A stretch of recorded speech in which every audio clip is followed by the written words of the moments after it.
He is a legend of Hollywood with films like Fight Club, Inglorious Bastards, 12 Years a Slave, and the upcoming Formula One film F1. And today we are looking at the watch collection of Brad Pitt, probably one of the coolest cats ever. Welcome back to the WatchGecko channel, all of you watch heroes and nerds. Today we are looking at the awesome watch collection of one William Bradley Pitt, also known by many of us as the hunk of the silver screen, Brad Pitt. Now, I've seen pictures of his watches and they do look good. I think he's also been a brand ambassador for Breitling in the past. We have two Breitlings on today's list anyway. Now, obviously, Brad Pitt is going to have some iconic watches, plus the man looks like he was chiseled out of pure marble, so I'm convinced that he can make any watch look good. Now, if you want to make your watch look good too, check out the WatchGecko website where you can find a vast collection of high-quality watch straps. So, starting off this list with what feels like a requirement for anyone with money, an 18-carat yellow gold Rolex GMT Master II. Apparently, Pitt has always been an avid fan of Rolex and has Explorers along with other watches since the noughties, but this one is something else. He wore this in the film Ocean's 13. It's valued at $45,000, which quite frankly is a lot of pocket money, but also not the most expensive watch in his collection today. Okay, I'm going to cheat here, but this guy has not one, but two Vacheron Constantins 222s. One in 18-karat gold and another in stainless steel with, I think, dark blue. Now, this watch is an icon of the 1970s, and it's unique from the perspective that it wasn't designed by Gerald Genta, but by a chap by the name of Jörg Heisk. I wouldn't be surprised if both of these watches went for anything from $100,000 and beyond. Have you seen Bullet Train? It's an awesome film with Brad Pitt as an assassin called Ladybug. Either way, this lucky assassin wears a Breitling AV reference 765 throughout the film. I love Breitling, one of my favorite brands, and this is a retro-inspired watch that I think looks so sexy. I think this one goes for around $7,000 to $9,000, but it's not as good as the next Breitling coming up later in this video. Also, as a side note, Aaron Taylor-Johnson was epic as Tangerine, and I can absolutely see him as the next James Bond. Do you agree? Let us know in the comments below. Now, this one I couldn't find a picture of him wearing, but it's alleged that his ex-wife Angelina Jolie gifted him a 1952 Patek Philippe chronometer. Now, if this is true, it's not only a really rare watch, but it's historically very important as well.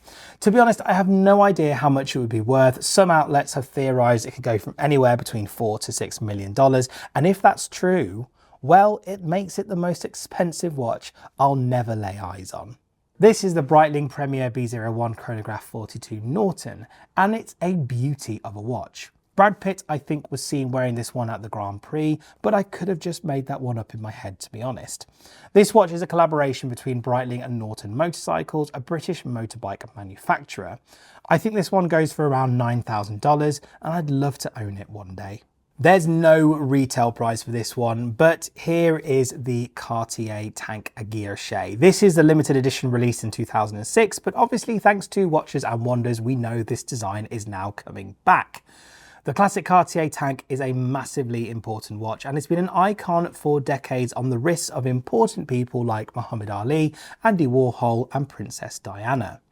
I saw a post on IFL Watches which said that this exact watch sold for $50,000 at auction. So there you go. Next up, we have another Patek Philippe, and also, spoiler alert, the last few entries bar one are all Pateks. This is the 5711 blue dialed watch. It's a classic and probably one of the most important watch designs next to the Submariner, and I'm sure you could probably think of others.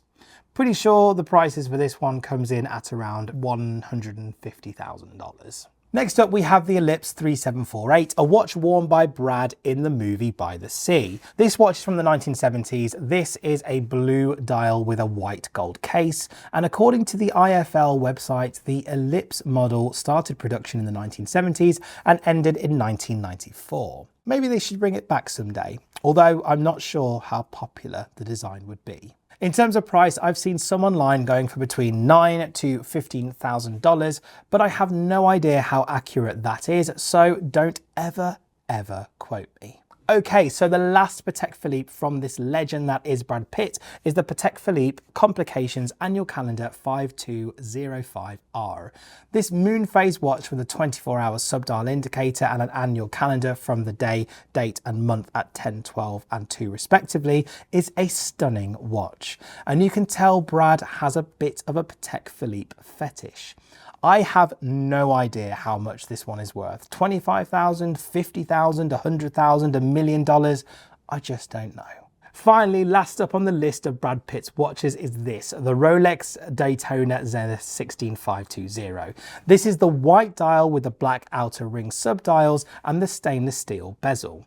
This is known as the Zenith because, well, it's using a movement from the Zenith El Primero, a legendary chronograph that I love the various different designs for.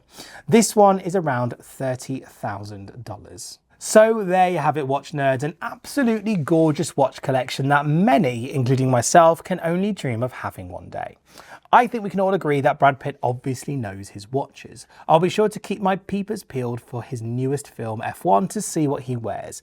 I'm thinking a Breitling or something equally racy for obvious reasons. If you like looking at celebrities and their watches, subscribe to the WatchGecko channel, and why not check out our previous videos where we looked at the famous Top Gear trio and their watch collections. I'm Chris, and I'll catch you all in the next video.